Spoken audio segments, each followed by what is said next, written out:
Hello and welcome to another episode of the Outer Rim Rambling with myself, the Outlaw Adam Neeson, joined as always by the Jedi Knight Danny Brown. Danny, mate, how are ye?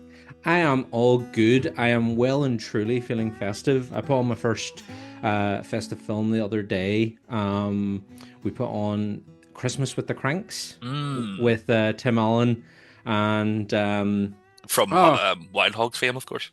of course, absolutely. Yeah, but yeah, we started watching that, and Dan Aykroyd as well. Completely forgot Dan Aykroyd was in it, and then also Dewey from Malcolm in the Middle, who is not returned to Malcolm in the Middle, which makes me a wee bit sad, but it was nice to see him anyway. So yeah, we've got that, and I'm sort of like, now is the time I'm going to start watching at least like one festive film a day till Christmas Eve, and then Christmas Eve it's going to be Muppets Christmas Carol because that's the tradition. You know, you get the mulled wine out, Mm. you put Muppets Christmas Carol on, you sing "Jesus for Us Mises," and then you start opening your Christmas presents. It's Yeah. just the way of things, you know. See, mine is a different method. I do the like Christmas holiday specials of like sitcoms. So I'll do Mm-hmm. a wee Always Sunny. I'll do a Community, the classic Father Ted. Of course, yeah. Um, but we'll ask a gentleman that's joining us today what his tradition is, but we'll give him a big introduction first Oh yes, of because course. I'm a big fan. Joining us today is one of the directors, producers of something you might have seen online, the sort of Star Wars, well, Star Wars talk, the George Lucas talk show, but the Star Wars stage performances that have fantastic names such as the Kashyyyk Life Day Special, the McClunky Treasure Island, and Monarchs from Space. And the cast is quite impressive. Some of my favorites I've written down, starting from the best one ever. Richard Kind as Darth Vader, Jared Hmm. Harris as Palpatine, John Cryer as C-3PO, Jack Quaid as Han Solo, Haley Joel Osment as Anakin Skywalker, Rich Sommer as Luke Skywalker, and Jessica Williams as Leia Organa. And he is the co-host of the Hey That's Me podcast with Brian Lynch, the man we have to blame for the Minions. Uh, joining us today, all the way from sunny California. Well, I hope it's sunny. Patrick Cotnoir, how are you today, sir? I'm good. It's blue. I don't know if it's necessarily sunny, but there's no clouds in the sky. So that's Mm. good. I will say, you doing the Tim Allen grunt makes me feel like you're making fun of my culture, you know? Oh, I'm so sorry. I'm so sorry. If you wanted to take a dig at us, you know, it's fine. You could do a Yeah. Liam Neeson impression if you really want. Oh, you guys feel like your life's probably better than mine right now, and your country seems cool and fun. And how's When that? Is that a good dig? when you say your culture, you mean you are traditionally a tool man. Yeah, yeah, yeah. Yeah, yeah. My father worked at Binford. My grandfather worked at Binford. But thank you for joining us, sir. It's one of those things like I've been watching the George Lucas talk show for so long, um, that I thought I would never get anybody from the show on. Reached out to you randomly. Usually we reach out on our Outer Rim page. I reached out to you on my personal page. I'll not lie, I was on the toilet at the time, so Great. I was a bit confused. Uh, Yeah, but I you were get like, it. yeah, sure. So thanks for coming on. Yeah. I look, I love talking about Star Wars. I love meeting new fun people who are also doing cool creative stuff in that space, and you guys seem fun. So why would I say no? You Yeah, know? and I think like Don't prove me wrong. That's This what is I'll say. actually it. We're here to get very serious and talk sad Yeah, yeah, things. yeah. Yeah. so Trump, how is it? Yeah. Yeah, everything's great. But the sort of stage shows have sort of taken off online. Sort of there was a big one I seen and I've watched multiple times of Titiana uh hmm Maslany. Yeah. Maslany, sorry, Yeah, yeah, as Princess Leia. yeah. That was very uplifting and made me think about my life. Uh-huh. Yeah. You know. That was the goal. That was when we started doing these. I said, I want people to think about their lives. And I think that's probably happened to a few people. Yeah, that clip did really well. There have been a few clips that have done really well. There's one right now. I think I am realizing now that I should make more clips. You know Mm. what I mean? Because for a long time, I was of the mindset like, no, they should watch the whole thing. Taking it out of context won't be fun. But then I'm like, no, people are more likely to just watch clips and then go from there. But there's one right now with Jack Quaid and Rich Sommer, and it's like all the jokes in Return of the Jedi when they're like the dad jokes, whatever. Oh, better not be a long wait, like all that kind of stuff. And we put like a rim shot on it, and that one's doing pretty well right now, which is fun. But yeah, the Tatiana one's great. She was so good as Leia. It's Mhm. really fun, just because you never know who's gonna work and who's not gonna work, and it's sort of just like a gut feeling as someone who does like casting where you're like, I think this will be really funny. I hope this will be really funny. And there really haven't been anyone where I've been like super disappointed in it, or I tried and it didn't work. Like it doesn't happen that often. And I think that's really exciting. And it shows, the power of these scripts where it's like you can take Jar Jar and have Eric Bauza, the guy who does all the Looney Tunes voices, do it as Daffy Duck, and it like works just Yeah. as well as Ahmed Best's take on it. And I that's very exciting to me when like someone comes in and does something totally different. And you're like, I could also see this in a movie and it would be totally fine like this. But the Tatiana one is very fun. How did the whole sort of thing get started? Because it's sort of um not obvious in a way. It's obvious the fact that there's been script readings for Yeah. years, people just coming together and doing script readings. But whenever you see sort of like monarchs in space, how did you sort of approach everybody to say, right, we're going to do this. It's going to be silly. We're going to Yeah. get people you think you would never get. Was it hard, or was it immediately everybody said yes? It was weirdly kind of easy. I mean, I first got approached because I'm friends with Pete the Retailer and Alex Robinson from Star Wars Minute, which is another podcast. If people haven't heard it, they go through Star Wars minute by minute and do an Hmm. episode on each minute of Star Wars. It's insane. It was a crazy undertaking, took them 10 years, but they came to me with the initial idea of like, hey, what if we did like a small reading of the script, everyone's sitting in chairs and like, just reading the script. And I was like, well, we're not going to do that. We're going to like, we're going to go all out immediately. So we started with the prequels. I wanted to do them in chronological order, in terms of the story. And also, it was the anniversary of Phantom Menace. So it made sense to start with that one. And, I've been booking and casting and doing all this stuff for over 10 years at this point, and I've worked on a lot of weird stuff and like cool stuff with interesting people. And I like to think that I have this reputation as like, I will ask you to do a weird thing, but it will be fun, you know? And as long as you like take me up on that and like give yourself over to being involved in whatever this weird thing is, you will have a good time. So I was very lucky in that for the most part, people just said yes, I got a lot of first choices and um we were really lucky because it like started on such a high note of like, oh, this actually works and this is really cool and fun.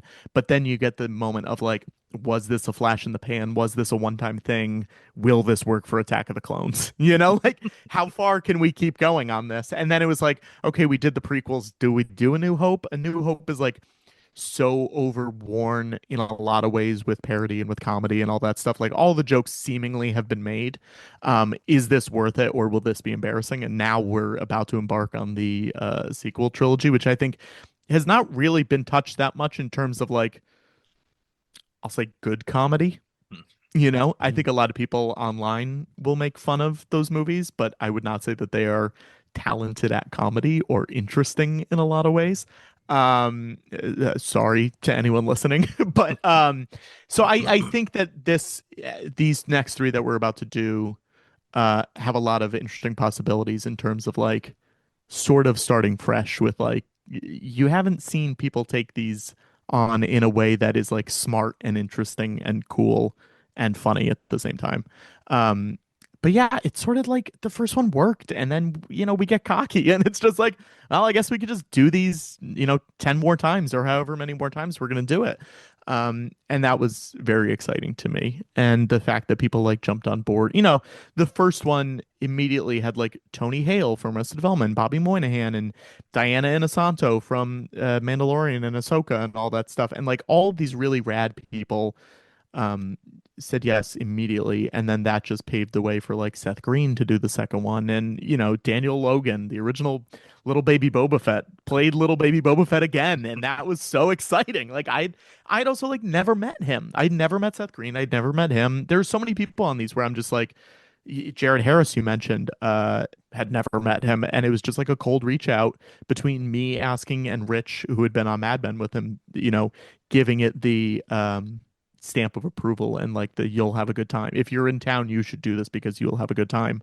And that's sort of how these things work, is just like you need either someone who's game and on board. Like you don't want someone showing up and then being like, "Why am I here? This sucks. Why did I say yes to this?" I've had other shows or other events where that has happened, and you immediately are like, "Damn it." Like this is going to take such an uphill climb to like get this person to have a good time that it's such a bummer. And I don't think that has happened for any of the readings because we like send them enough clips and we send them enough, like there's enough footage out there at this point that you will know if you're not going to enjoy it, you know? Mhm. And then it's sort of on you if you don't have a good time, I think. Um, I don't remember what the original question was, but I think I answered it. Oh yeah, With definitely. with you doing the sequels, I was actually thinking of putting on a one-man play of all of the moped gang from Book of Boba Fett. If you wanna, Yeah, I'll help you with that. I'll thank help you, you with Matt. that. Yeah, Thank sure. you. Yeah, sounds good. Sounds good. That's very funny. When it came to, so you've done the Kashyyyk holiday special, you did the holiday reading the holiday special. Yeah. Was there much of like any sort of kickback on that? It's notorious because George Lucas wanted to destroy every master copy. It's Yeah. been sort of shit on for years, but I think now it's kind of being reappraised. It's influenced a lot of what we see in Mandalorian. Disney Plus put out the Faithful Wookiee animated sequence. Hmm. I think it's maybe turning around. It's maybe going to have its day now. But at the time, whenever you did the reading for that, did you have much resistance from Lucasfilm, from Disney, or were they just kind of like, you guys rock on, do what you're doing? It's a comedy thing. You're taking the piss. It's fine. We've had no contact with Lucasfilm or Disney, so there's been Oh. no pushback on that. Oof. And yeah, so that no pushback on that. I think the hardest thing about that one is I like the holiday special. I think it's fun. I think there's a lot of stuff. I would not call the script fun. Mhm. And I Mm. think Mhm. that that is like the hardest thing when you're trying to do something like this. It's sort of hard, and this is not me necessarily, I'm going to use phrases that don't necessarily reflect my feelings on that special, but it's like hard to polish a turd and get Mhm. something good out of it Mhm. versus polishing something that is like good but not great. It's much easier to make something that is good great than something that is bad good, if that Mhm. makes sense. And I think that was the biggest challenge with the holiday special is making it fun for the audience, especially, we lucked out because the script that is out there, when you Google it, like there is a script that is online and the Wookiee dialogue is in English. Mm. And that Mhm. was sort of the biggest hurdle when we were thinking about doing it, was like, well, there's so much of this that is just like not English or not whatever. And it's the thing that is like holding us back from doing, in my opinion, from doing the Ewok movies, is because like uh, those scripts just like aren't really in a workable state Mhm. in terms of like being interesting for listeners or viewers. But the holiday special one, it at the very least has that in English. And I think, we did it at this event, San Francisco Sketch Fest, which is like a comedy festival that happens every year in San Francisco for the listeners, over a month. And they asked us to do a live read. And we sort of didn't want to burn one of the mainline Skywalker Saga movies on it, Mhm. just because we wouldn't have time for tech. We didn't have the budget to like fly a bunch of people up. We sort of had to work with who was in town at that point, which we lucked out with because there was a lot of good people there.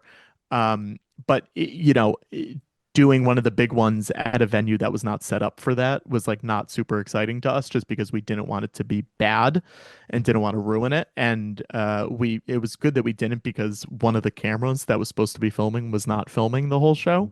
So Mhm. I had to like really edit. It's why when you watch it, there's a VHS filter on it, because the camera is not shooting in 4K, which it was supposed to, and it was like not the right angle. So I'm like, all right, let's make this look like a bootleg, like you're watching the holiday special in general. And it took a lot of like finagling to like make it look pretty decent. But yeah, I mean, the most pushback was, will this be interesting?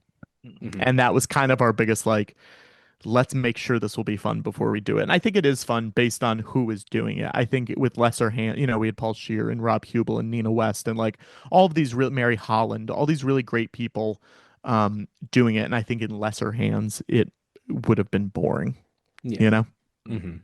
What's your favorite part of the holiday special? I mean, the one that we did or the real one? Both. Give me both. Okay. The real one, I think it actually might be the same thing. Mhm. And it's the Cantina stuff. Hmm.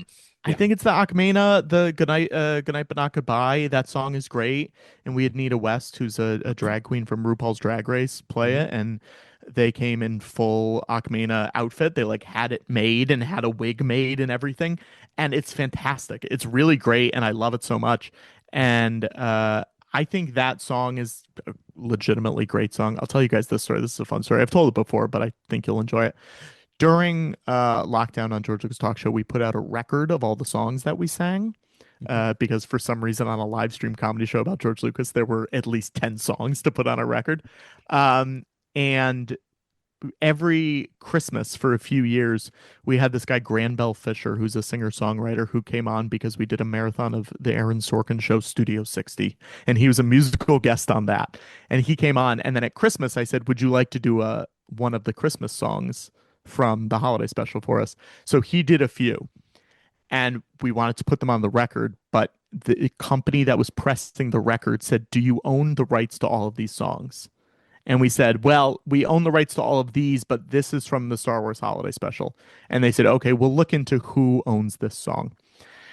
And they went away for like 2 weeks and they came back and they said, we have no idea who owns this song. We cannot figure it out. We have gone through we have contacted ASCAP. We have contacted like every songwriting ownership company and we have no idea who owns it.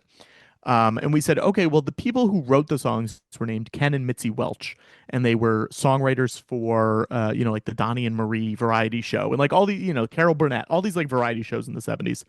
And they said, okay, let's look at it again. So they go, do. They find out they're both passed away. They've both died.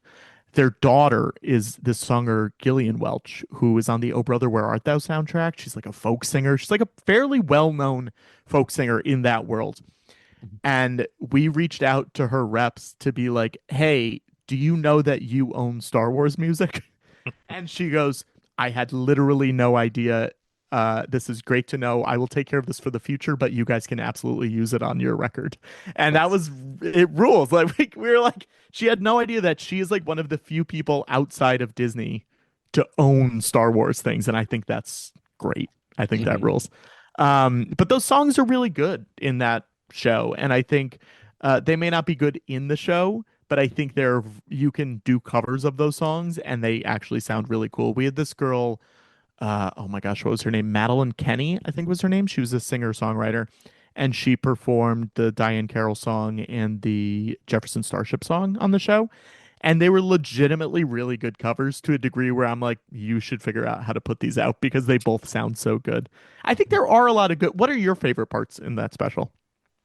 I'm probably going to go with the cantina scene as well because it feels it's got like a Yeah. nice structure to it. As you say, the Yeah, song's great. It doesn't feel quite as out of place as a lot of the other kind of for parts sure. of it. Like I feel like if that was pulled out and they made like a Star Wars musical with Hmm. that as kind of like a central element to it, Yeah. like that would be great. There's so many wee bits, and I love the I love all the ideas that are kind of founded within the holiday special. They're just Yeah. not particularly well executed. Like I like the idea of Life Day and I like the Wookiee family and all that Yeah. sort of stuff. And even some of the technology that's introduced, but it's just so like slapdashly put together that you're about like, oh, I also think, and this might be a hot take, I don't know. I think if they had shot that on film and it like looked pretty good, I think there's a good edit in that where if it didn't need to be 2 hours long, and you could make that a solid like 65 minutes and it like looked good, you could remaster it, whatever. I think there's a world where people would actually like it if they Mhm. were able to like make it look good and not have it shot on videotape, you know? Mm. Yeah. Yeah.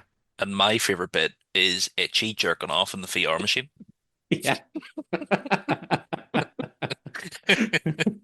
His That's wee my. lips. Mm. Bring it back. Put it in Mandalorian. Give it Here, to little Grogu. Come little on. did we know that Itchy was at the forefront of VR pornography at the time, you know? Uh-huh. They, people don't give George Lucas enough credit in that regard. Mm. Yeah. They say, he helped revolutionize the film industry, but they never talk about VR pornography. Yeah. That's why he was trying to destroy all. I was like, I don't want to be known for this. This will destroy society. Yeah. We haven't released anything yet, but me and Danny might have done something with the holiday special recently, Okay. and a Okay. good majority of it is based on Itchy just being Good. just a Good. scumbag. Yeah. I wish they would bring them back in something, Like I know they've sort of been recanonized, his family. They're There in like a book was or something. there was a comic last month. It's like the hunt for the Millennium Falcon, Oh yeah, yeah, yeah. and Yeah. Lumpy and Chewie's wife are in it. Oh really? I didn't know Yeah, that. no Oh, that's Itchy, so exciting. but they are technically Wow. in the Disney canon. Oh, Lumpy is an abbreviation, much like Chewy is an abbreviation for Chewbacca. Lumpy is an abbreviation of what was it like I think Lumpicus or it's something? like Lumpawoo or Yeah, something like Yeah. that. Lumparoo. I Yeah, think yeah, that's yeah. it. Yeah, Yeah. I prefer Lumpicans. Thanks, guys. With the special, you had Griffin Newman as Lumpy, Hmm. which Hmm. is a good selling point for me. I'm a big Blank Check fan as well as Yes. um, the George Lucas talk show. Working with Griffin as Watto Hmm. on the George Lucas talk show is is that a breaking point for some guests sometimes? Because if you don't get it, it's like why is this guy dressed as Watto, especially during COVID when he was just in his house? Yeah. Yeah. I mean, my favorite it's I'll start by saying it's rarely a breaking point. Mhm. My favorite version of that, like dressed in COVID at his house, was we had Julian Glover on, Mhm. General Veers himself, and Walter Donovan and whatever. And I don't know how prepped he was on what was happening in the Mhm. show. And Griffin, I believe, was like cooking something and was off screen and then popped in mid interview. And I just remember 90-year-old Julian Glover being like, "Oh, there's a man with a nose here now." And it was very funny. Yeah, I don't know. I think we usually, well, we always tell people that Watto is a character from the Star Wars prequels, and people either know who it is or they don't know who it is. But if they don't know who it is, they very quickly find out who it is. You know what I mean? I think that's always the goal, is if we know someone has no idea what they're involved in at the moment, is like, well, we're going to give them the Watto backstory. We're going to like teach them who Watto is.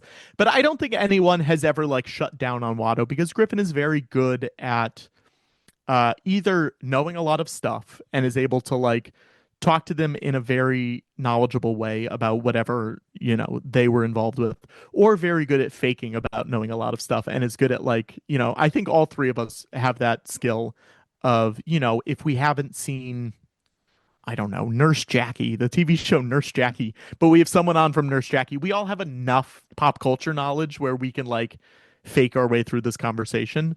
And I think Griffin is very good at that. So I think whatever trepidations people have about Watto are quelled. We just did a show in Chicago last weekend, and we had this woman, Nora Dunn, who was an SNL cast member for 5 years, 1985 to 1990.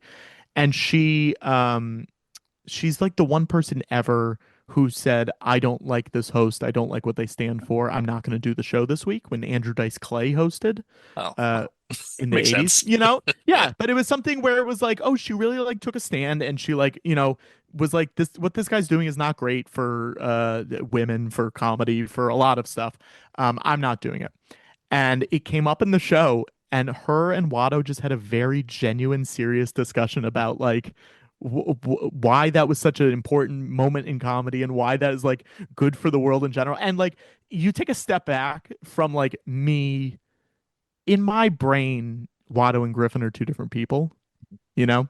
George is like similar to Connor enough where like and he doesn't have the nose on and all that, where I can be like, this is Connor, but in my brain, I have hung out with Watto so much more than I've hung out with Griffin, which is weird, you know?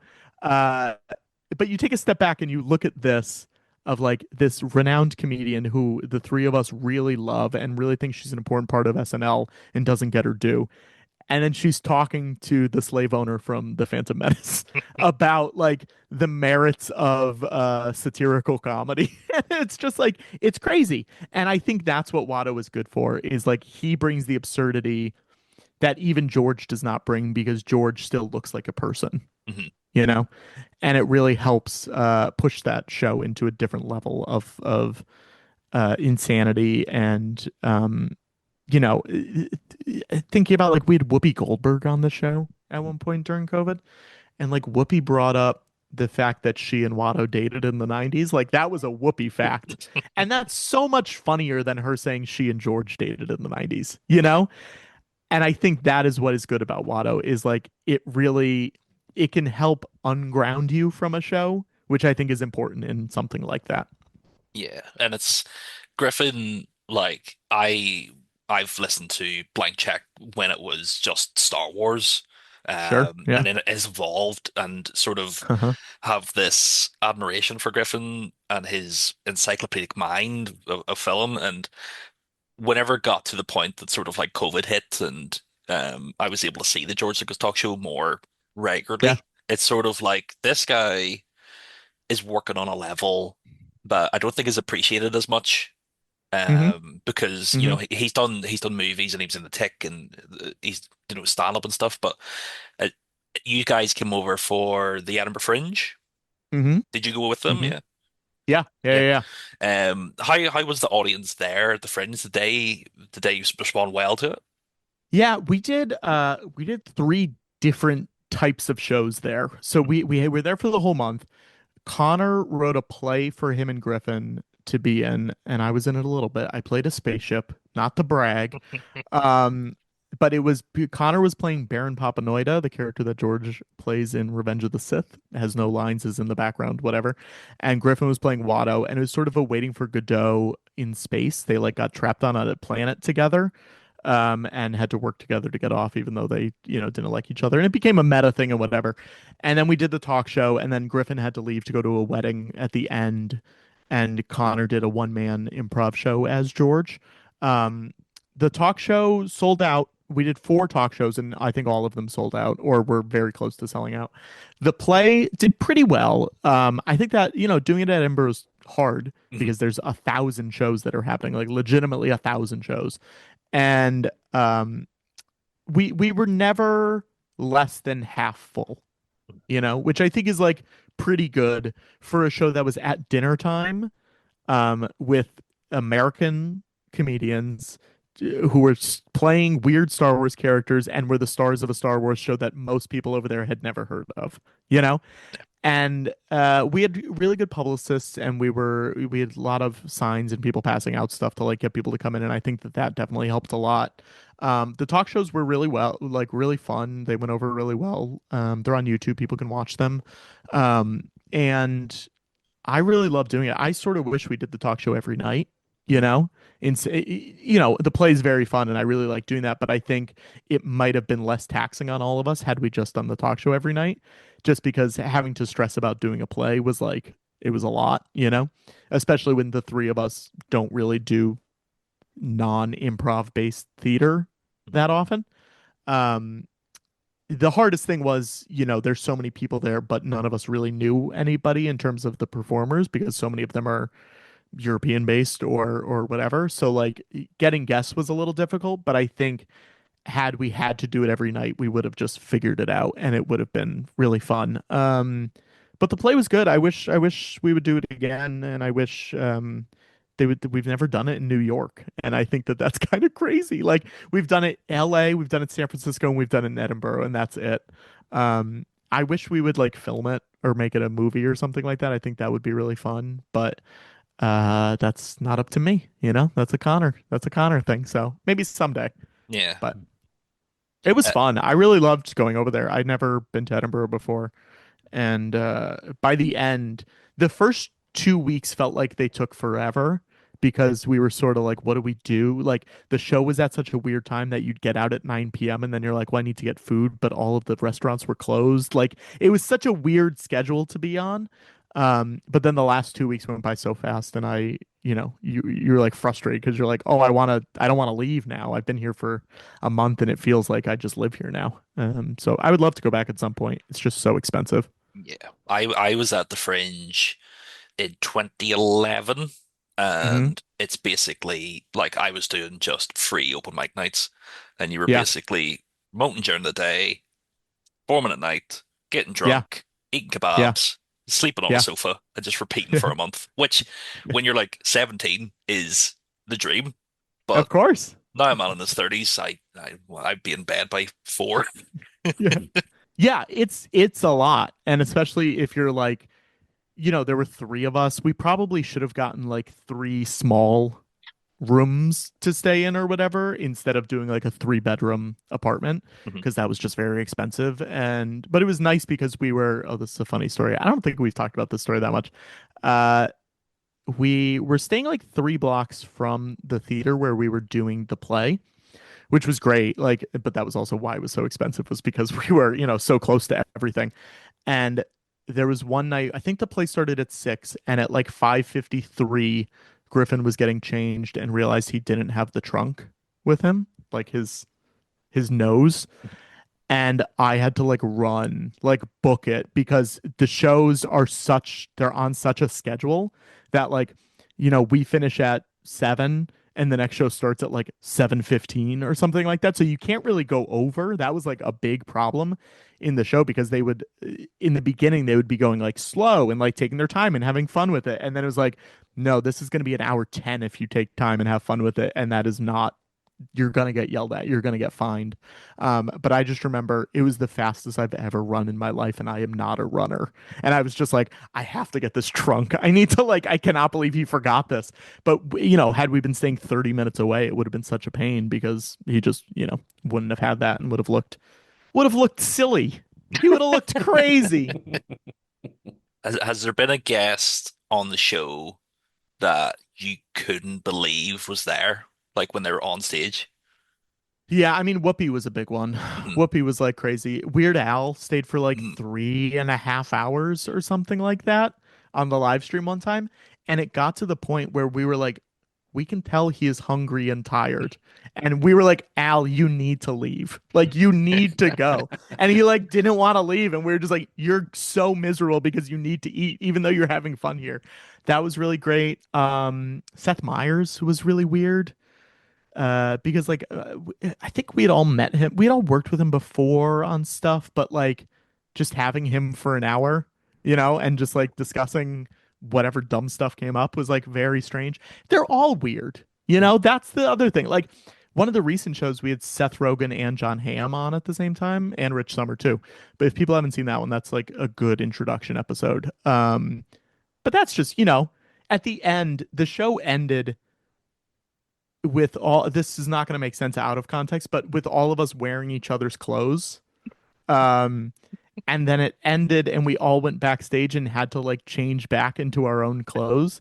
And I've never felt more like either after a hockey game or after like a middle school play where you're all just like sheepishly changing back into each other, but also John Hamm is there, and you're just like, Mm. I don't want to take my shirt off in front of John Hamm. What is this? This is weird. So those are the weird things. Like that's the stuff where it feels so strange that you're a part of it. And I was not really a performer pre-COVID, and it happened that I was just producing the show and stuff. And then during COVID, we were all like, well, we're losing our minds. I should be on this too because I'm going to go insane if I don't have someone to talk to on the regular.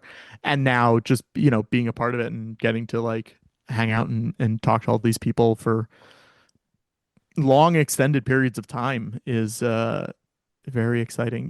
Rachel Zegler, who, I booked her before West Side Story came out Mhm. because I knew that she was a Star Wars fan, and I knew that she was in a Spielberg movie and Spielberg's George's best friend and all that, all that stuff, like, and it made sense. It just made sense to have her on. And we got her before anyone really knew who she was, and she's been on, I think, 7 or 8 times at this point. There's like a supercut on YouTube, but that's like 12 hours long of like every time she's been on. And stuff like that is just like cool. It's like we were her first released IMDb credit, and I think that that is so rad. And there's not a lot of shows where you can do stuff like that, and I think this show gives me and us a lot of freedom to have interesting, weird guests on and to be able to like play with the talk show format by, you go from the show that Whoopi was on specifically, we were doing, it was a fundraiser for the ASPCA, the Animal Foundation, and we were watching all of the Air Buddies movies, the spin-off of the Air Bud movies. And we had a bunch of people who had worked on the Air Bud movies on. But that was a weird one because it was like, oh, Whoopi Goldberg is here. Al Borland from Home Improvement was there Hell to yeah. call it back. But then also like an hour later, a dog trainer was on, and it was just like, what is this show? This show is so strange. But it's elastic enough where you can have that person on and then you could talk to a dog trainer and it doesn't feel weird. And like, we'll talk to this lady for 40 minutes about how you get dogs to dribble a basketball or whatever is happening in that movie. And it like makes sense for Watto to be talking to that person. And I think that most other shows don't have the flexibility to be able to do that. You can't really do that on the Tonight Show or on WTF with Mark Maron. Like, it wouldn't make sense. But for some reason, we built this weird playground where you can do that with Watto and George and me and stuff, and that rules. But there's so many weird people that have been on that, like, I would never have expected to talk to Julian Glover. Like, I would never have expected to talk to even just like Scott Aukerman from Comedy Bang Bang. Like, there's just like people where I now have worked with a lot of them because I moved to Los Angeles and like I do a lot of shows out here. But like at that point, it was just like, oh, everyone is home and not doing anything. They're all gonna want to do something. I might as well ask. And most of them said yes. You know, our first no in lockdown was from Chewbacca Mom. Do you remember Chewbacca Mom? Yeah. Mm-hmm. She turned you down? She turned us down. It was it was the first live stream. It was for May the 4th. And they were like, you don't understand. This is her big day. We were like, all right. All right. Sounds good. But that was our first no, and that was sad, Mm-hmm. Have you So ever asked the actual George Lucas to come on? Or is that we just have would it break the rules? no, we have. There are no rules. That's the other thing. There's no rules. We have we do the Sketchfest show in San Francisco every year, and he sometimes lives in San Francisco, sometimes lives here, sometimes lives in Chicago, sometimes lives in London. He's all over the place. But every year they respond with a letter that is not a form letter, and it's very much like a thank you so much for reaching out. It's so good to hear from you. I can't believe a year has passed already. So excited to hear you're doing the show again at Sketchfest. Look, we talked about this. Like, we really talked about this. We had a discussion. Unfortunately, the timing just isn't right. It's always like very specific and not like a unfortunately, Mr. Lucas will not have time to do the show. Thank you so much for reaching out. Please keep enjoying Star Wars. It's not like that boring letter that a lot of people I think would get. And it's they always say keep reaching out, which is like very strange. And I don't know why they keep doing it. But yeah. So we ask and they're always very nice, and maybe it'll happen someday, maybe it won't, and that's not up to me. It's up to him. Blur is really on there, isn't it? Keep reaching out. I feel like that's just, teasing. For sure. Yeah, it's teasing. It's teasing, but in a nice way. It's a nice tease. Like, I'm totally fine with that. And I will keep reaching out if you keep telling me to. Like, I'm gonna keep doing it. So that's, it is something that like maybe someday it'll happen. I don't know. I have a vague idea of what that show would be. I think, you just treat it like, oh, there's just two George Lucases here, and that's fine. It's like, oh, we did this and we did that. And I think the selling point that we keep trying to give to them is that, like, we don't want to talk to them about Star Wars. you know? We want to talk to him about like the thing we always say is the Rolling Stones documentary Gimme Shelter, he was like an additional cameraman on and his camera jammed and it didn't work and all this stuff. We want to talk about that. I want to talk about like, more American Graffiti or like and all of these other things that like, Connor really wants to talk to him about Carl Barks DuckTales cartoons because and comics because he loved Carl Barks had like Donald Duck comics from the 40s. That was like big for George, and he like wrote the intro for one of the books that came out. So it's like all these things that like we assume he does not get to talk about a lot, Mhm. and I think that that would be more fun for him, but clearly not fun enough because he hasn't done it yet. So I would maybe he want to does talk to want to him. talk about Star Wars. I don't know. Maybe I want to talk to him about Strange Magic. Wasn't it Strange Magic? He called the Would animated film love we did. I would would like to talk to him love to about talk that. about Strange Magic. Yes. We this is sorry. We Strange Magic came out the beginning of 2015. The talk show started in 2014. And we were doing a show, and Connor was like, well, I want to talk about Strange Magic, obviously. Let's get a group together and go see Strange Magic in the theaters. Hmm. And it was us and I believe two other people were in this movie theater. And we had a film critic on this guy, Alan Scherstl. And I think the movie at that point was at zero, I want to say.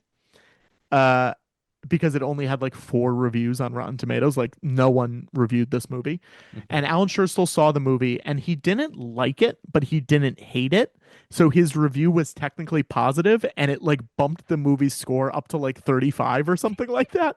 And he wasn't going to see it otherwise. And I really love that like we had this weird impact on Strange Magic's Rotten Tomatoes score that like got it up from a 6 to a like 35 or something.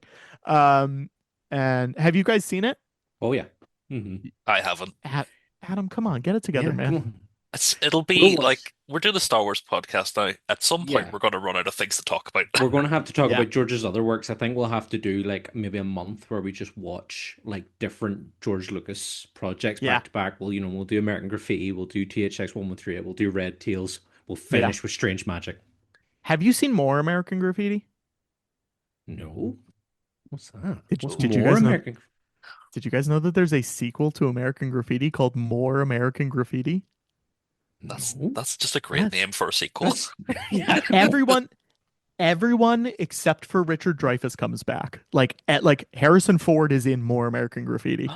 Um and it's I think it's pretty good. Marsha edited it, George's ex-wife, and George did not direct it, but he produced it. And everyone has their own like separate stories going on that like sort of converge at some point, but they're all shot on like different film stocks and they all look different. And it's like really interesting for a sequel in 1979 or whenever that movie came out. I recommend it. I think more people should talk about More American Graffiti because I sort of like watching More American Graffiti more than I like watching American Graffiti. I think it's a little more interesting thematic, like just like being able to watch it and also being like, this didn't work. Why did no one care about this movie? Like people loved that first movie. Why did no one go see this movie? Um, do an episode on that. Talk Yeah, about that. we'll Go, go suss do out it. and do that. Yeah, do it right now. We'll just leave. Yeah, yeah, Yeah. Would you yeah. say it's the drag wars equivalent of Magnolia? Oh wow. Yes. You know what? Yes, I would. Hell yeah. I'm in my time of saying yes to everything. So yes, I would. I've never thought of it that way, but yes. It's funny you say with Whoopi Goldberg. I was in New York 2017 and Hmm. happened to be walking just randomly down a street and seen Whoopi smoking a cigarette. And Great. do you know when everything goes through your head? But the only thing Yeah. that I wanted to ask her about was her radio stint with her TV, like her radio show, Wake Up with Whoopi. Do you remember that? Oh, I don't know about this. Oh, she she had a radio show called Wake Up with Whoopi, and it was like 3 or 4 years. Star Wars aside, I'm a big New York radio fanatic. Don't ask me why. Sure. Yeah. Stern, Opie and Anthony, all that stuff. Yeah. Yeah. Uh, Yeah. but Wake Up with Whoopi was what came in my head, and instead of just me being like Whoopi, Wake Up with Whoopi, I just went, hello. I wonder if she would have liked to talk about that. I bet she would. I bet no one comes up to her and says that, you know? specifically comes up to her and says, "Wake up with Whoopi." But like, when she was on, we were like, she goes, "What are we talking about?" And I was like, "Snow Buddies, the movie you're in." And she goes, "What are we talking about?" And I said, "Snow Buddies, the movie you're in." And she goes, "I don't remember being in a movie called Snow Buddies," which I think is very funny. So I wonder if she would even remember Wake Up with Whoopi. How long was it on? 2 to 3 years, I think. Wow. Um, Okay. it didn't do well, yeah, as you can imagine, Oh, and you're right. 2006 to 2008. yeah, Wow. and I think Okay. she moved on to The Talk. Is that what that show's called? The View. The Yeah, View. she's on The View. In the UK, The View, we have a Uh-huh. version. It's called Loose Women. I've heard about Loose Women. Is that what Yes. you watched Yes, when you were yes, in yeah. Edinburgh, when you were back in Yeah. your three-bedroom apartment, just watching the swimming? Yeah. Oh, it's so cute that you guys think that we even had a TV. We did not. I wish. I wish. We did shows in London too, though. I don't think I had a TV there either, but we did. Where were we? What is the name of that theater? Oh my God, I don't There's that remember. many theaters in London. No, I know. It's like the fun comedy theater. I don't know. I can't remember. Apollo? No, no. Oh well. No. Sorry, guys. Sorry, I'm letting you down. You're okay. You're not letting us down. We're just disappointed. Okay. No, would you ever take the script readings shows on a world tour? Because that's the sort of thing, like if I seen that was coming to Belfast, I'd be all over it. I remember going to a Star Wars one man show and it was just a fella on his own Yeah. doing the original trilogy, like playing all the characters. And the one thing I remember that really stood out was when he was doing Jabba the Hutt. He just did this Uh-huh. with his arms and then just like Uh-huh. did that, and it was just like so Uh-huh. effective and worked so well. But I That's great. remember like seeing that at the time. I think I was near 20 years ago that was on in Yeah. Belfast.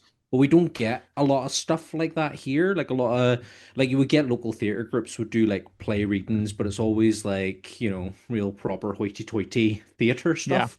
But it'd be cool if there was more. There is actually a group in Belfast now an improv group who are doing musical versions of movies, and they're quite Mm-hmm. fun. They've done Jaws and Jurassic Park. Oh, that's cool. But yeah, more stuff like that coming this direction would be great. Would you ever consider going worldwide with it? I would love to. Also, it was the Soho Theater. I Oh, Googled or yes. I searched on Gmail.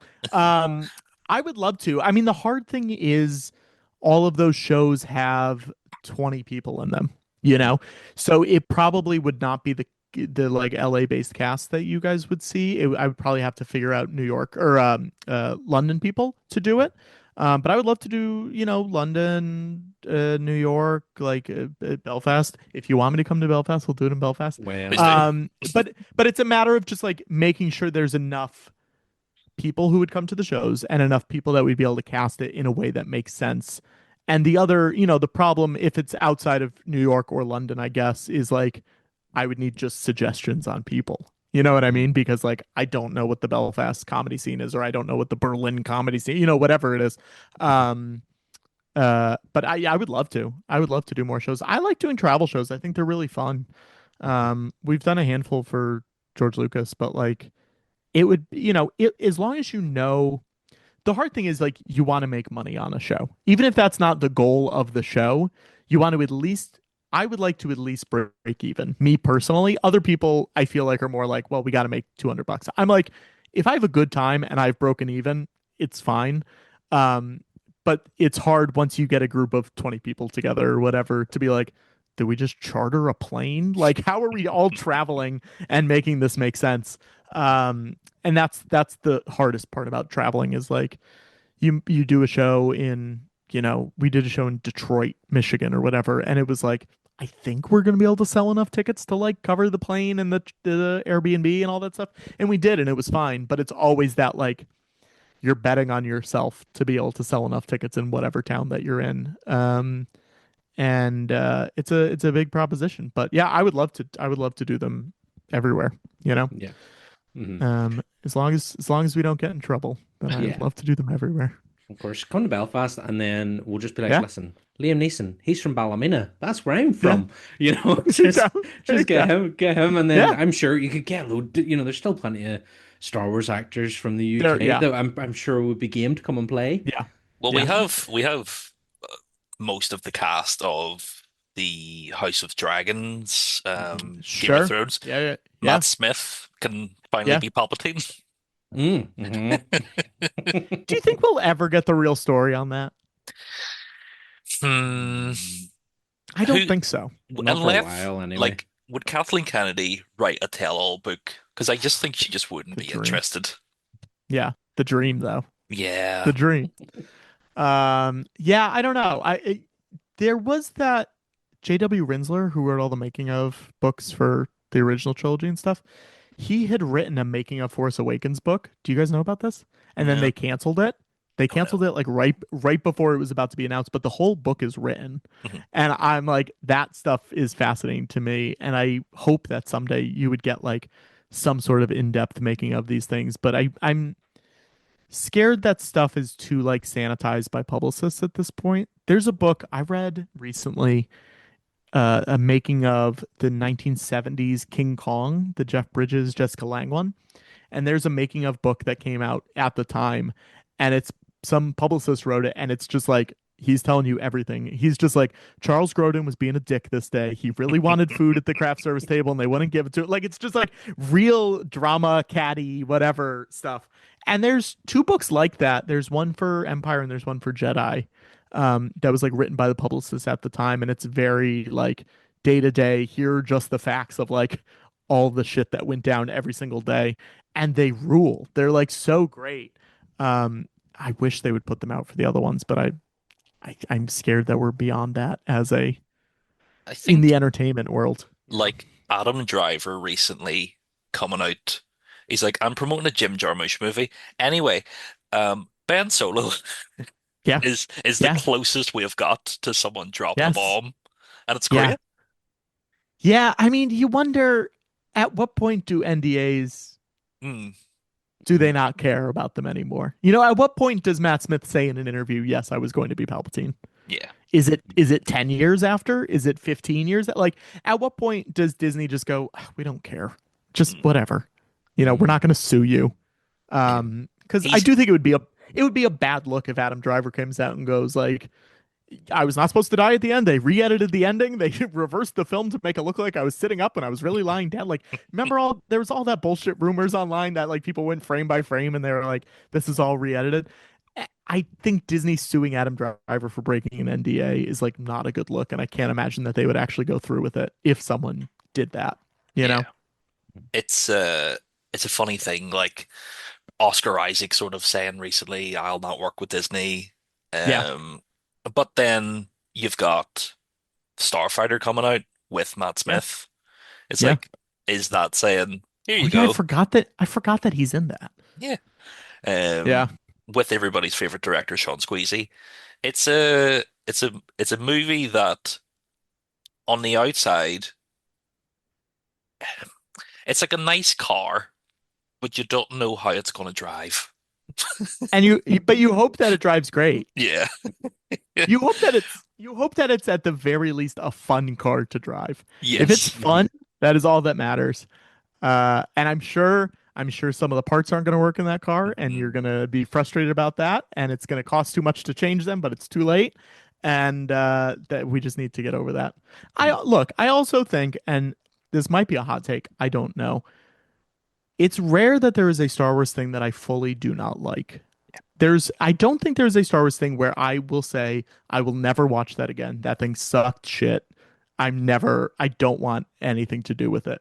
I think every single thing I can find at least five things in it. And there's very few things that I'm like fully even like, not for me. You know, like I can find a lot of stuff in it. So I am excited for any Star Wars in a movie theater. I don't eh, bring it on, give me more of it. I'm more excited for Disney plus Star Wars. Like anything they want to give me, I am totally fine with it. So How are you feeling about Mandalorian and Grogu? I hope it's good. Mm, I hope it's good. I think I'm very curious to see if the if it feels like it was worth being on a big screen. hmm That is the thing that I'm like hesitant about, but I am cautiously optimistic that there is a reason that it is on a big screen besides it'll make, $500 million. hmm That's like but also like Star Wars on a big screen is so different from Star Wars on a TV. And if there's a crowd there and it's exciting, then I don't really care. Like you could show episodes of The Mandalorian in IMAX and I would go see them. You could recut Andor into movies and I would go see them. Like there's so many things that it's just you could put this in a theater and make a lot of money if you put it out for one day. Like let's just do it. Why not? Um, but Mandalorian, look, love Sigourney Weaver. I don't think she's probably in it a lot, but I hope it's good. The trailers are fun, and I like Mandalorian. I'm not on that hate train that everyone else is. There's obviously stuff that I'm like, it's fine, but for the most part, if they want to make a season four, I'm gonna watch season four. Whatever they want to do is fine with me. And I'm just excited for another Star Wars movie in a theater. That's like my big thing is, you know, I think life is too short to be a hater of Star Wars. You know? Let's just have fun. Yeah, Let's that's why just we have do fun. what Who we do. That's Mhm. Yeah. why we started this podcast really is Yeah. that we had so much fun talking about the Phantom Menace on another podcast that we did that we were Yeah. just kind of like you want to do this like all the time, Yeah. and that's what Yeah. why we did that. And even like you said, you always find something to enjoy in Star Wars. I've said in previous episodes, like you could put a Star Wars sticker on a turd and I'd be like, that's neat. Totally. I Totally. love Star Wars that much. Yeah. But could you take us, because we've kind of like talking about editing things in reverse. We should have Yeah. probably started with this. What's your Star Wars origin story? Like, where did you start loving Star Wars? Yeah. I mean, the first thing I remember, and I don't know that this is necessarily the first time I saw them, but I remember seeing the special editions in theaters, and I would have been 5. And that was what really kickstarted it. I don't know that I saw it before that. I sort of don't think I did, just because I remember those so vividly of like being the thing that started it off. And then, all the Power of the Force action figures were coming out, and that was like a big Christmas and Easter gift. There's a picture of me so excited holding up a Grand Moff Tarkin action figure, and I'm just like, what 5-year-old is so excited to get a Peter Cushing action figure? And it's like, it was Patrick, and that was it. Um, that was sort of the beginning, and then I was 7 when Phantom Menace came out, and I was like all in on that. Was still all in on Attack of the Clones. By Revenge of the Sith, I had sort of drifted a little bit just from the like I don't have any Revenge of the Sith toys, and I think that is like the big indicator of like where I was. I didn't have any Legos, I didn't have any toys. It wasn't really um something that I was like super jazzed about anymore. And then took a long time off from it and really got back into it when I started doing the show with Connor and Griffin. But yeah, I mean, special edition was like the big thing for me. I remember going to Taco Bell and Pizza Hut and KFC and getting all the stuff, the prizes that came with the food at that point. And yeah, I just it was huge for me. And also like getting the special edition VHSs and watching the making of things that they came, I think it was before them. I watched the New Hope one so many times that I broke the VHS. Same thing with Phantom Menace. I watched Phantom Menace so many times, but New Hope specifically was the like behind the scenes thing. Just because like I didn't have access to those old making of specials at that point, and like nothing was on DVD, and I was 6 or however old I was. Like there was no easy way to get a hold of like how did they do that stuff besides going to the library, and that they just didn't really have a lot of stuff in my library in regards to that. Um, so that was the big thing. Like special editions were big for me. I recently saw the New Hope original, like the despecialized version, and I don't think I'd ever seen that full movie in a non-special edition format. I don't think I've ever seen the other two fully in non-special edition. So it was like it was almost like watching a new movie, just like hearing the different audio mixes and weird other things that they've cut out. Watching the matte lines go by on the plane, the ships when they're going by the planes. Who am I? What a freaking poser! The planes. Um, but yeah, it was like watching a whole new thing, and I think had I had those VHSs when I was younger, I would have been obsessed with those too. But it really was like, here are these new things for you, and guess what? They're kind of new for everybody else too. So there's a lot of like hype and fanfare around it, and getting one every month for 3 months was just like, what do you mean? There's another one already? This is crazy. Let's go, go do that. But yeah, that was the origin story. And then also the Muppet Show episode was really big for me. Because we had a bunch of those on VHS. So I was a big Muppet kid, and having them show up in that was like, you know, mind blowing for me. Yeah. Um, I think that's basically the story though. And how I cool is remember it? I Oh, no, I was gonna say at the Phantom Menace when I went to go see Phantom Menace, must have been opening night, and we had gotten the novelization beforehand, and it came with a big T-shirt with Darth Maul on the back, but it was like it was like a thick plastic Darth Maul, like it was, you could like touch him and he felt different, and I just remember it was like a medium or something like that. It was huge on me, and now I don't know where it is, and I've been looking for it in my parents' house for years, and I'm like, it would fit me now. Let me have this shirt, and I can't find it. That's my goal. When I go home for Christmas, I'm gonna like actually go through and try to find it again. But and then I saw Revenge of the Sith. My hometown was the North American headquarters for Lego. ooh. So a lot of like parents' friends worked for Lego, and Lego had an early screening of Revenge of the Sith. So I went with my friend and his mom, and we had heard there were like, leaks online, I guess, at that point. I don't know where we heard the force.net or something, but it was like Count Dooku gets his head cut off and Plo Koon dies his ship crashes, and we were like, that's stupid. There's no way he gets his head cut off, and then immediately he gets his head cut off. Um, yeah, those are my early Star Wars memories. Early Star Wars memories. I just wanted to, sorry, I was going to jump in there when you said about watching the Muppet Star Wars episodes and Yeah, how it must have been cool kind of growing up on the Muppets and the Star Wars connection, but you then in like one of your early intern jobs was on Sesame Street. So like that's true. how mad was that? Like, because I'm a massive like Henson Company fan and like Yeah. mad about just anything to do with the Henson Company. So when I seen that you one of your earliest internships was with the Yeah. Sesame Street, I was like, whoa. Yeah, it ruled. I mean, it ruled. It was the best. When I was a kid, like I said, big into Muppets and Sesame and all that stuff.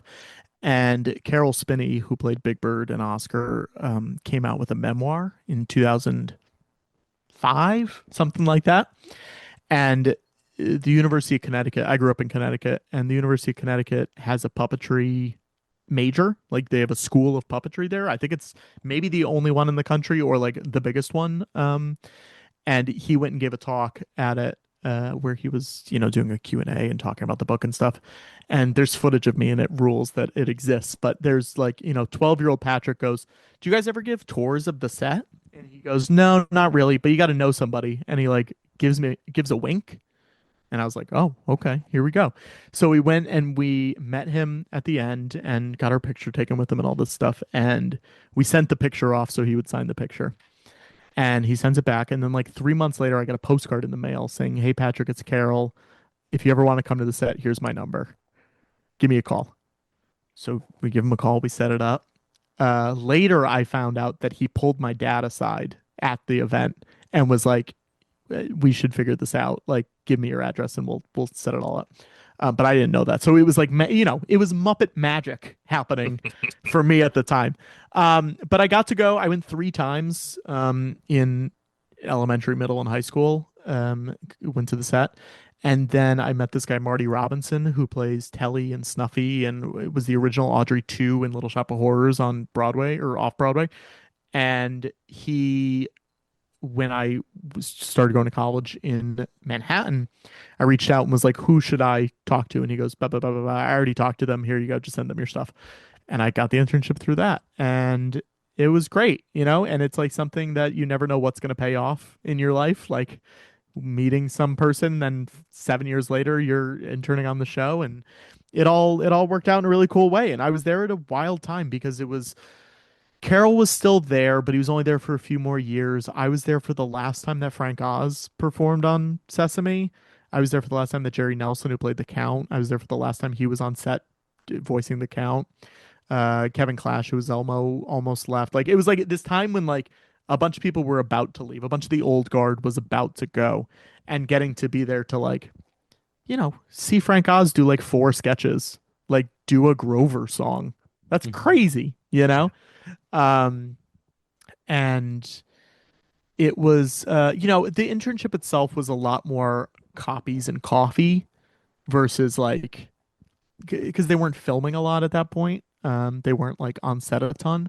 So it was a lot of like office time. But when we were on set, they did like a straight to DVD special and they filmed some stuff with Frank and they did a this thing Elmo the Musical, which sort of took over for Elmo's World at Sesame Street, and it was just like Elmo the Musical Pirates, and it was a 15-minute, you know, musical thing where Elmo's being a pirate or whatever. And just getting to be there was so neat. And like I've sort of, being a guest booker and a casting person, I have made it my job to become friends with these people now. That's sort of the whole goal for this job is just like let me book who I want to meet and be friends with. And it's worked out. And like I one of the craziest things was I used to write letters when I was a kid to people, who I admired or liked. And I wrote Stephanie DeBruzzo a letter, who was she plays Prairie Dawn now, but she was the lead in Avenue Q and all this stuff. And she wrote me back. And then years later, I became friends with her and her husband, Craig Shemin, who used to write for the Muppets a lot. And he would do these screenings of Muppet stuff at the Museum of the Moving Image in Queens. And he goes, "Oh, Stephanie had something for you. She wanted to give it to you." And he pulls out of his bag and it's a manila envelope and I open it up and it's the freaking letter that I sent her 15 years earlier. Oh my No God. Isn't that way. isn't That's that lovely. crazy? But Hmm. it just, it feels like these weird full circle things. Like there's a documentary about the George Lucas talk show that just came out on Blu-ray, and we have the most audio commentaries that have ever been on a movie before. That was my goal. So there's 57 audio commentaries on it. That's But Craig and Stephanie did one of the audio commentaries on it because they had been on the show before. And it's just like weird full circle stuff like that where it's like I'm friends with them now and that's cool. And that's like neat that I can ask them to do things and they'll be like happy to do it, which is sort of what we talked about earlier where it's like you're gonna do dumb stuff for me, but you're gonna have a good time. And then, we'll all have a good time together. And that's kind of like the whole goal of this whole thing that I'm doing is just like let's just have fun working on stupid shit, you know? yeah. But anyways, Big Bird's cool. I'm so glad. I'm so glad to hear Big Bird's call. See when Carl Big Spinney Bird's cool. passed, I was like, Yeah, oh, yeah. I so know. heartbroken. I know. Yeah, we Uh, stayed in touch a little bit afterwards, but not a ton. I like ran into him at a Comic-Con and talked to him.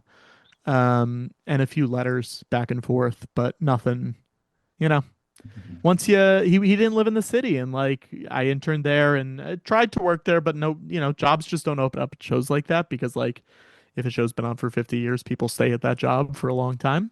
Mhm. And maybe someday, I've gotten to work on Sesame and I worked on a commercial with the Muppets. I PA'd on a commercial. So like I've gotten to do the two things. Um Star Wars is like the one thing that I love that I've not gotten to work on officially, because I interned at SNL, I worked at Sesame, I worked with the Muppets, and those are sort of the big things for me. So someday more Muppets, maybe, but we'll see. Yeah. when you interned at SNL, what sort of cast were you with? Were you with like Bobby Monahan and stuff? Yeah, yeah, yeah. Yeah. So I was with Bobby there. I knew Bobby a little bit because I was working on the show called The Chris Gethard Show, Mm. which George Lucas talk show sort of evolved from, and Blank Check sort of evolved from. Um, Chris and Gethard, Bobby of would course, a lover of Rise of Skywalker. Yes, a lover of Kit Fisto, famously someone the Blank Check Reddit is always excited for when he comes on the show. Um, but yeah, worked on that show, and Bobby would come on that show a lot too. So when I got to SNL, I knew him there. But it was December 2012 through May 2014, so it was sort of the end of Seth Meyers, end of Fred Armisen, Bill Hader, Kristen, I think was there. I think Kristen was no, Kristen was gone at that point.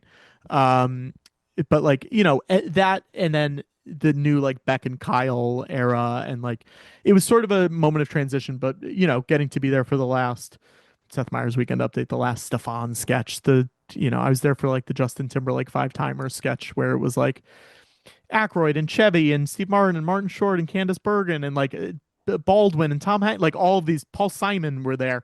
So like I was there for a lot of cool stuff. I'm sad I wasn't there for SNL 40, like when they did the big special. That was like the thing that I wish I'd been there for, but I graduated college and again, no jobs.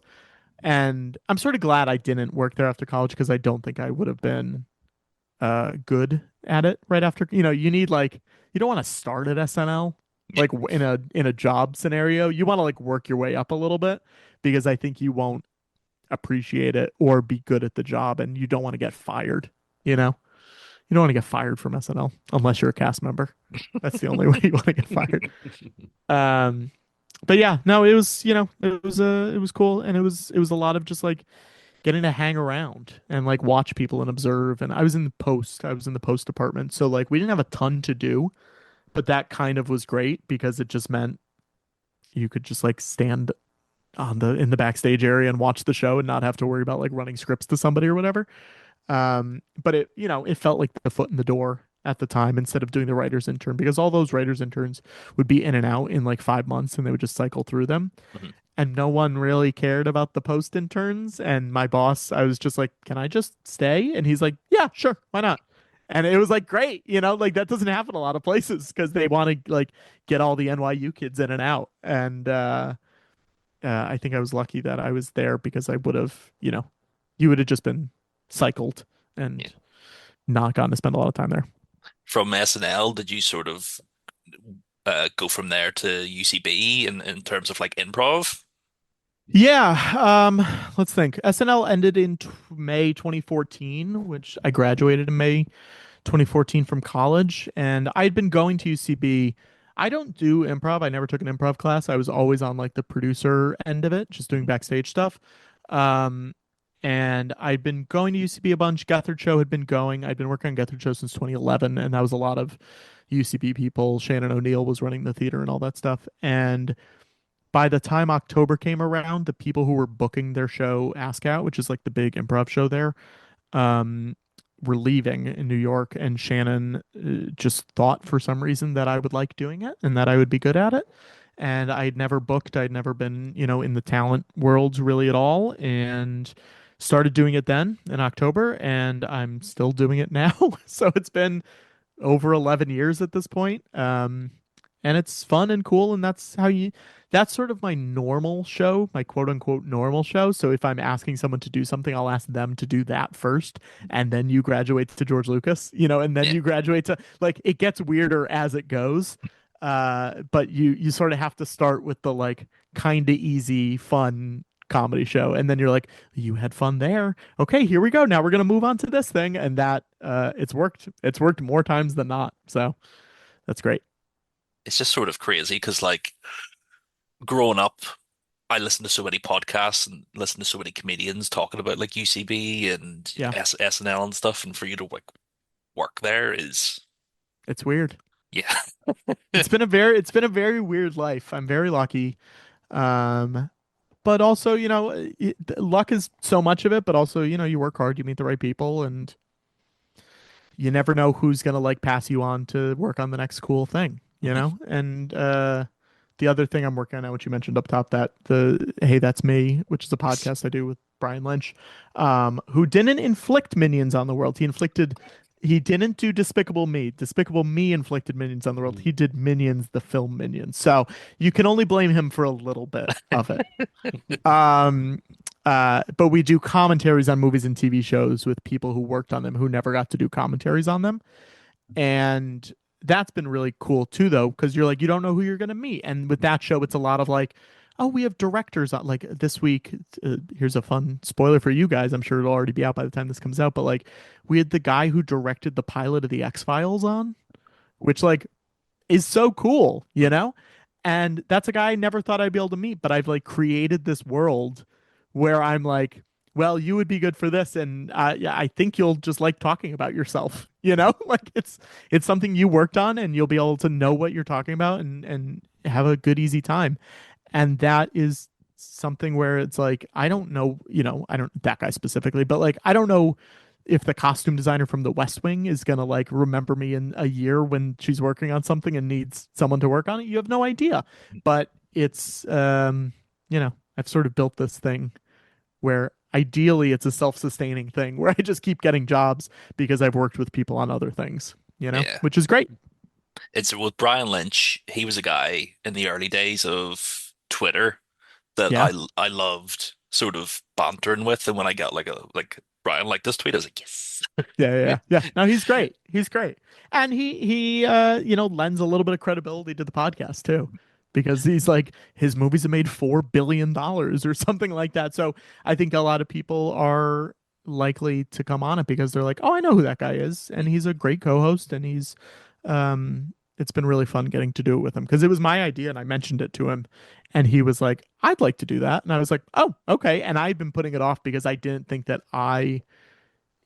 would be sustainable if I did it by myself, Mhm. and having someone there to banter with and to go off of has been really nice and cool. Do you know Brian Lynch, Danny? No, that's I'm gonna have to go and check all this out because now I'm kind of like I feel left out. So Yeah, 100% I'm gonna when we're done here be like, doop. he wrote What? Minions and he wrote Secret Life of Pets and he wrote I the like story for Secret. Puss. Yeah, it's Puss in Boots. He did the story The most for. He's like recent worked. Puss in Boots, He did the first one. He did the the first one. first one. Okay. But he's working on a ton. He has a lot of stuff that he's working on right now that if they all come out are rad and will blow your minds specifically. But he's just working on cool shit, and it's I don't know. It's cool to work with cool people. Hmm. Danny, I want Yeah. to impress you. He's also in Dogma and Jen Silent Bob Strike Back. What? Who That is is in You- that Dogma and is Jane Silent Bob Strikes Back? like Who? random guys, yeah Random but background people. he Okay, he's is in it. yeah. there. Yeah. Okay, well, I'm sold now, 100%. He Now you've said that, I'm all in. he he comes from the Smithiverse. Mhm. I know View Askew is a name, but I'm calling it the Smithiverse. He comes from Smithverse. the Smithiverse. He was the catering guy because he was friends with them. He was the catering guy on Chasing Amy. Ah, Uh and is in Chasing Amy too. But he I'll give him a plug. He made this movie in 1999, I want to say, called Big Helium Dog, which is sort of the sketch comedy movie. Like Kevin's in it. A bunch of the Broken Lizard guys are in it. There's like a Michael Ian Black. A ton of really funny people are in it. And it was basically unreleased until this year, and it just came out on Blu-ray. And Brian and I do a commentary on the disc, and it was my first, special feature on a Blu-ray, and I didn't even work on the movie. But you can get it. People can get it anywhere. Big Helium Dog, and it's very silly and fun and dumb. I might check that out too. Lots of Yeah, lots of good recommendations there. yeah. I yeah, I I'm trying to think. I do like Secret Life of Pets, Minions. Minions, it's all right. Minions is fine. Don't tell Brian. Yeah, don't I tell, won't. please I don't won't. tell on us. I Don't won't. tell on Brian, us. if you're listening to this, I'm giving a stone face. I'm mad at him. Yeah, he's so Ugh. angry, so Yeah. angry. Yeah. Um, um, Adam, do you think it's time for me to introduce our it's not a quiz show. It's not really a quiz show element, but it's a fun little thing. It's a It's fun it's a thing to do. it's a game that's Hopefully sweeping the for nation. game. Great. Yeah. But we've only done it what? This will be our fourth time doing it? Yeah, we have I think. usually like before we started, I sort of get a vibe that you'll be okay with this Uh-huh. game.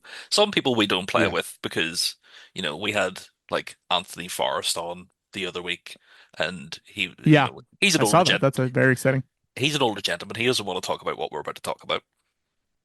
Yeah. Or he might, but Well, I don't know if he would get maybe all the beans we're about to mention. But Patrick, what we want to play is Wonga or Ooh Uh-huh. Poodoo, which is essentially Uh-huh. Smash or Pass but in the Great. Star Wars universe. So I was thinking, I was like, right, where will we go? We have already done the Cantina. We have done the Jedi Council, and we also did. Where else did we do? There was one other place we did, but I can't mind Hmm. off the top of my head. remember. It was a wee while back. But I'm thinking Jabba's Palace. We're going to go to Great. Jabba's Palace, and we're going to pick a few of the denizens of Jabba's Palace to Wonga or Poodoo, Poodoo. And not we don't have to just you don't have to just smash these people or pass on Hmm. them. It could be a You Hmm. loving might kind of a relationship. reason, yeah. It could be a loving relationship. You can Great. take them for a nice dinner. You Sure. can sort of you can tell us what you would like to do and why. Yeah. Entirely up to you. So we'll start off with what some may call a classic character from Jabba's palace, and that is the monkey lizard, Salacious Crumb. Are you Yeah. gonna Wonga or Ooh Poodoo Salacious Crumb? I mean, I think I'm gonna Wanawanga, and here's why. Mm-hmm, He's gonna laugh at my jokes. Mm. That, that's fair. But That's it's kind of always it's a mean laugh though. Is he yeah, but I'm laughing okay. But at you or with you? do you think he's laughing at Jabba? Mm, I think so. I think he's maybe Wow. because I think Jabba thinks he's laughing with Yeah. him, but it's not Yeah. really, you know. I sort of think I just need the laugh. You know? That particular laugh though would not get great after a while, no. I don't think so. You guys can't see this, but on the other side of this, there was a salacious puppet that we built for the Return of the Jedi reading, and I Mm. have a full-size salacious puppet. So I'm Oh, Hell literally yeah. I'm looking at him while I'm like, do so I already have him around Mm. technically, you know? hmm. He's just a Yeah. little bit quieter. Um, I think I'm gonna want a Wanga. I think I'm gonna want a Wanga. I like the laugh. Give me it. It helps feed my ego. Okay. Okay. Adam, are you Wanawanga or Upudu? I want him to make me Salacious B cum. Oh, Jesus Christ. So it's Um, a Wanawanga then, yeah? yeah, we know he's a biter, so he's Yeah. into that sort of thing. And Uh-huh. the humiliation kink shaming is sort of in at the minute. Yeah. So it's Okay. it's a one-on-oneer from me. I think I'm gonna go Upudu. I think the laugh will get too great after a while, Mm, and I don't Uh-huh. want him to try and tear my eye out because that's one of my things. That's one of my icks in life is like people touching eyeballs, and see even that moment when he pulls out 3PO's eye, I'm like, nah, not about mm, that. Yeah, Don't be fucking with people's eyeballs. sure. Don't like it. Don't like it. that's fair enough. So I think that's a good memoir title. Don't be fucking with people's eyeballs. don't be fucking with people's eyeballs. Yeah, that's my autobiography name. Don't be going near my eyeballs. Even that. Have you been watching Welcome to Derry? See that I recent haven't. the episode? Oh, have you not? Oh, there's something with No. eyeballs in the most recent episode. Is minging. Anyway, Yeah. talking about eyeballs, here's our next Jabba's Palace Dennison. Reese. It's I know who You Reese know, is. You don't okay, have okay, to I'm show just me. showing you, I but know who you know, Reese is. Reese, are we going on Wanawanga Reese or is it Upudu? I I think I'm gonna upu to him, but I want to hang out with him. Okay. Mm, Okay, so just friends, a just friends Just situation. just friends. Yeah, I'm not kissing him, you know? Mm-hmm. But I think it's just friends. Um, Good guy. He's got a good face. He's got a real good face. You gotta admit that face is good. mm. Mm-hmm. Yep. Mm-hmm. But also like what are we gonna talk about? You know? Mm. I don't think we have much in Oh, common. Also, he's got those weird hands. I don't like his hands. You know his fair. hands? They're very puffy. That was going Mm. to be my Wanawanga reason because them big Yeah. hands can hold a lot. Yeah, So yeah, yeah. just He's got Okay. bloat hands. Okay. there we go. Telling us a lot about you. I like a man with big hands. Uh-huh. Uh-huh. Um, Adam, are I, you what side are you on? I'm saying Upudu because I feel like Hmm. after everything is over and you're sort of in bed and you're like reading through your phone, his like eyes would be like, "Who you talking to?" Sort of just Mm, constantly, and I don't need that sort of just the um one eye though. yeah, I want my own privacy. I want my own time where I feel like he'd be all plus the big hands. Mm, Like, okay. do I want Okay. him to hold me like a baby? Yes, but do I want to be in a loving relationship with him? No. Yeah. I Okay. get that. Yeah. I get that. Okay. Next on the list is a classic, and I have a funny feeling I know what the answer is going to be from all of us. But Psy Snoodle. Mm. Yeah, we know that. I Why are know. we even Why am asking? I asking? But Move I would like on. your We know what the reason. answer. Why though? Why Psy Snoodle?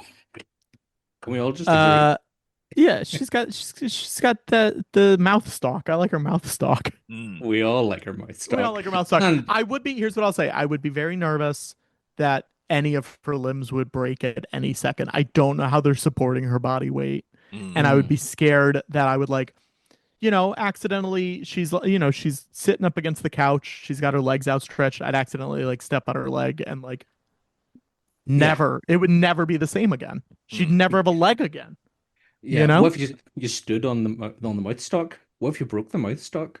What if you broke the What mouth if you broke stock? the mouth stock? Yeah. Portable smooches. What Just if like you? a What? Carry around Uh-huh. with you with three lips in there? yeah, mwah. Did you say portable? Did you say portable smooches or portable snooches? Portable smooches. Both. Okay, I like snooches. Snitchy boochies. Uh,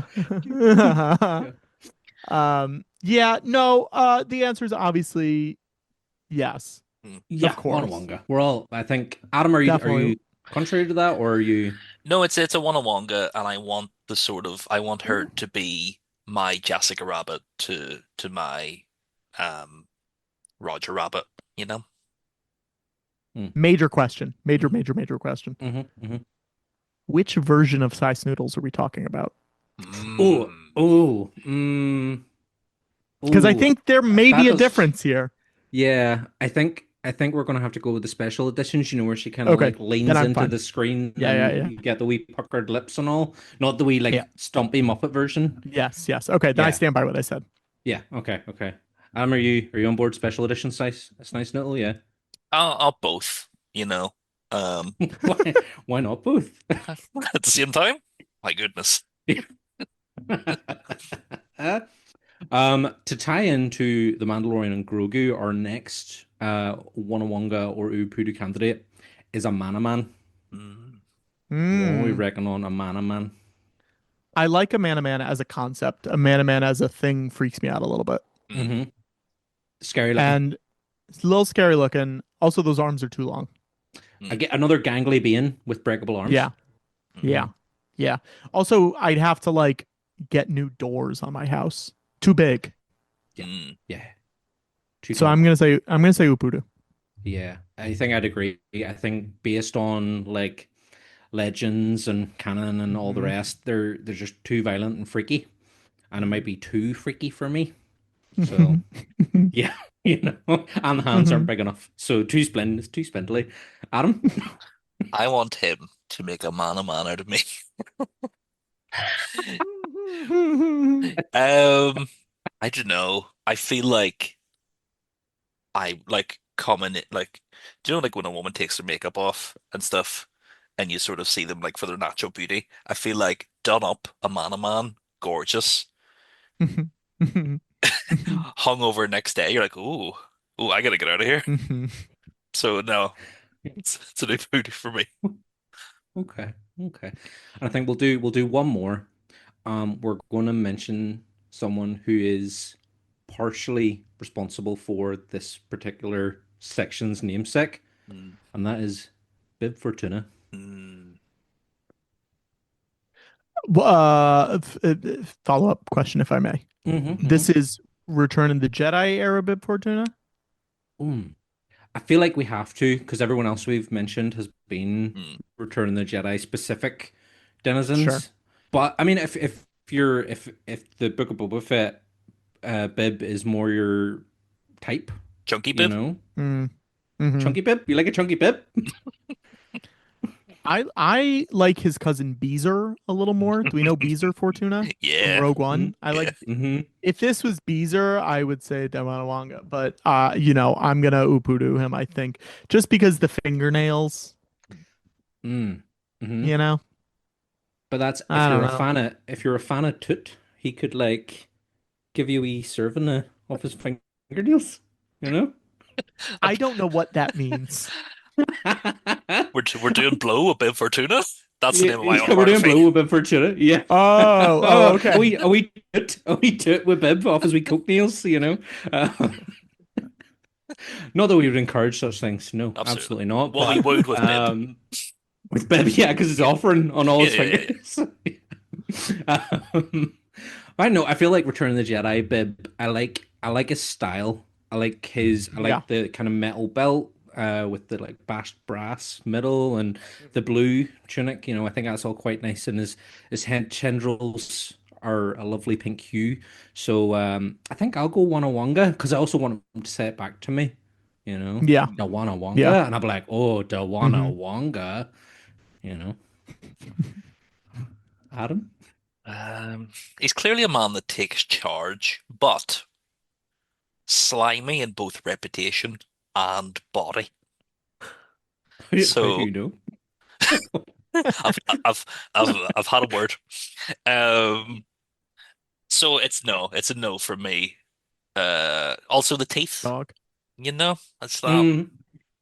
But you said earlier, I'm going to call you Adam, Mm. Salacious Crumb. You said, all about the biting, and now it's. But there's more of a canine to him, whereas Babe is all spike. Mm. There's Mm. no, you're not getting any goodness there. You want a molar or two? Yeah, yeah, yeah, yeah, yeah. I feel like he's all, you know, he'd be finished a packet of chips like in like 5 minutes. Like he doesn't breathe. He's inhaling. Okay. So it's not for Okay. me. I get- Yeah. Yeah. We didn't Fair. even talk about the tentacles, the Leku. The Mm, Leku. I mean, do we need to talk about the Leku? Is that I not guess the whole not. I appeal guess of a not. Twi'lek? Is the Leku, right? I guess yeah, so.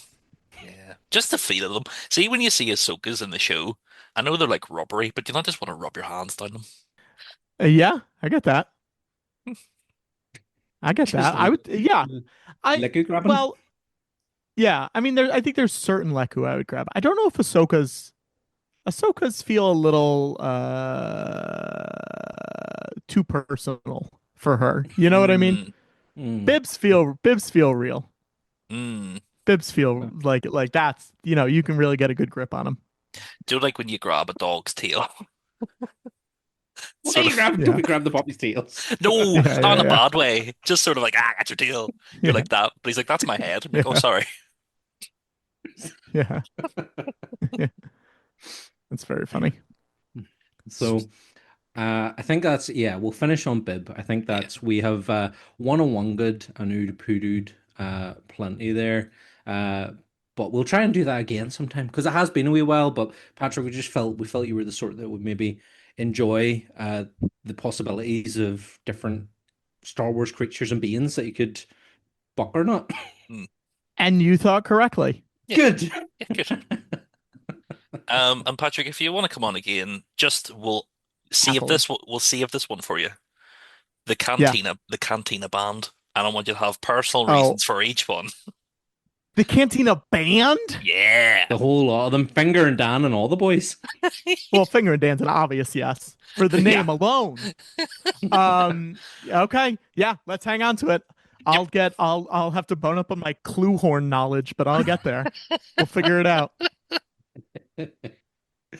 But thanks for joining us, Patrick. If you want to see more, if you think this was weird and Star Wars related, George Lucas Talk Show.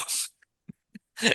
Um, Yeah. you can find on YouTube. You can find the documentary I'm George Lucas on Blu-ray now. Check that out. You can find all of the live shows we talked about on YouTube as well. And of course, Patrick, you have the upcoming sequel trilogy if you're in LA.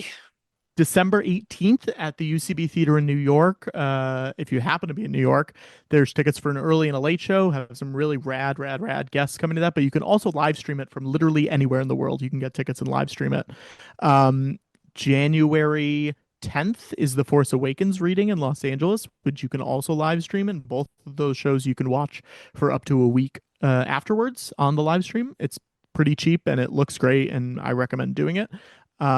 December or January, I think it's 13th at Dynasty Typewriter in Los Angeles. You're also going to be able to live stream George Lucas Talk Show. We're doing some shows at San Francisco Sketch Fest later that week. What else? Yeah, all of it's on YouTube. You can get the Blu-ray. It's region free, so it doesn't matter where you live. You can watch it anywhere. You can get it on Amazon, Kino Lorber, Walmart, Target, anywhere you buy physical media from online, it's probably there. What else? Hey, that's me. You can listen to anywhere you get podcasts. You can also go to just patrickcotnoir.com. I've got all this stuff, or Cotnoir on Instagram, Cotnoir, and tell me that you heard me here. Message me and say, hey, guess where I heard you? And then say here, 'Cause I just like knowing that people listen. It's always And fun to talk to people. send Patrick some artwork of us all in a gangbang with Yeah. the guys at Jabba's Palace. That'll be nice. Yeah. I didn't Yeah. suggest that, but Mm. I'm not going to be mad if you do it. And if Mm. we sell prints, we will send you a third of the money. So Yeah. Oh, good. Thank you so much. that's a Oh verbal wait, agreement. you'll Wait, you're gonna send me the money or the artist the money? No, I'll send you the money. Fuck the artist. Oh, great, great. But pay ours, please. Yes, of course, pay your Pay artist. ours. Yeah. Yes, yes, yes. But thank you very much for joining us, Patrick. Danny, thank you for joining me, as Thank always, you. as my beautiful co-host. But of course. And thank you, everybody, for listening. Go check out Instagram, YouTube, TikTok, all the usual shenanigans. Join us next week for our Christmas sort of decompression of the year. This will be, yeah, our end of year roundup before we head into our festive special. And Hell yeah. we'll have some fun, silly bits on that, which me and Danny need to record, but are very stupid. But join us next week, and as always, we have friends everywhere. Thank you, guys. Bye-bye. Bye. Bye.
They wanna wanga. My,